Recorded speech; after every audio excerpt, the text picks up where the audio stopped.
മാന്യ പ്രേക്ഷകർക്ക് ജ്യോതിഷം സ്റ്റാർസിലേക്ക് ഹാർദവമായ സ്വാഗതം. ചിരവ പോലെ കാണപ്പെടുന്ന 6 നക്ഷത്രങ്ങൾ അടങ്ങിയതാണ് ചിത്തിര നക്ഷത്രം. തിളങ്ങുന്ന രത്നമാണ് ചിഹ്നം. മൃഗം ആൾപുലി, വൃക്ഷം കൂവളം, അസുരഗണമാണ്. സ്ത്രീയോനിയാണ്. പക്ഷി കാക്ക, ഭൂതം അഗ്നി, ദേവത തുഷ്ടാവ്.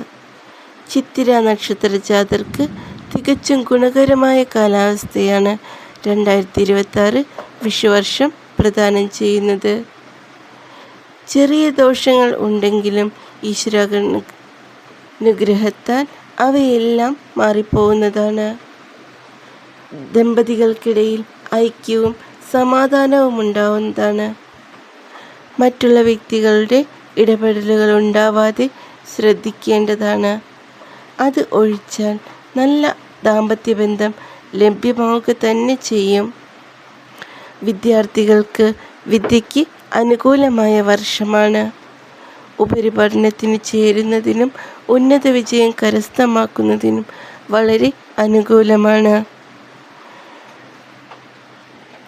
പ്രണയബന്ധത്തിലായിരിക്കുന്ന യുവക്കൾക്ക് പ്രണയബന്ധം വീട്ടുകാരാൽ അംഗീകരിക്കപ്പെടുന്നതിനും വിവാഹത്തിൽ കലാശിക്കുന്നതിനും സാധ്യതയേറെയാണ്. നിലവിൽ വിവാഹാലോചനകൾ നടത്തുന്ന യുവാക്കൾക്ക് നല്ല വൈവാഹിക ബന്ധങ്ങൾ വന്നു ചേരുന്നതാണ്. സത്സന്താന ലബ്ധിക്ക് വളരെ അനുകൂലമായ വർഷമാണ്. പുതിയ സംരംഭങ്ങൾ തുടങ്ങാൻ ആഗ്രഹിക്കുന്നവർക്ക് വളരെ നല്ല സമയമാണ്.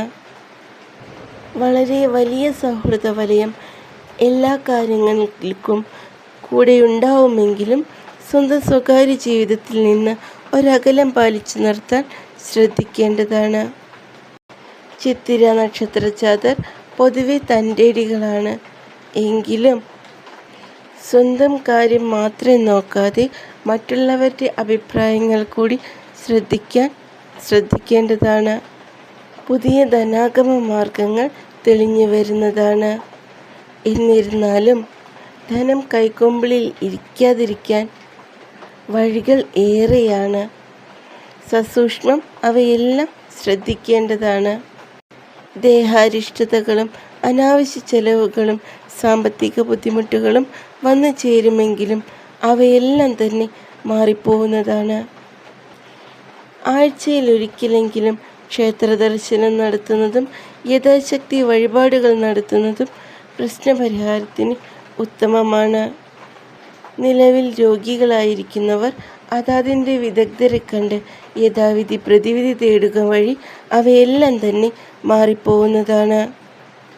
സ്വന്തം നക്ഷത്ര വൃക്ഷം നട്ടുവളർത്തുന്നതും നക്ഷത്ര പക്ഷി മൃഗാദികളെ പരിപാലിക്കുന്നതും ദോഷപരിഹാരത്തിന് ഉത്തമമാണ്. മാസത്തിലൊരിക്കലെങ്കിലും കുടുംബക്ഷേത്ര ദർശനം ശീലമാക്കേണ്ടതാണ്.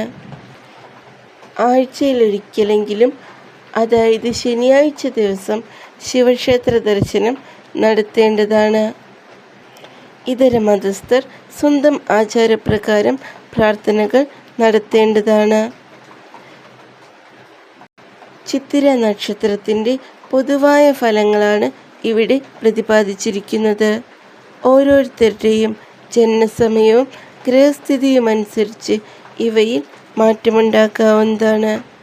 എല്ലാവർക്കും നല്ലൊരു വിഷുവർഷം ആശംസിച്ചുകൊണ്ട് നന്ദി.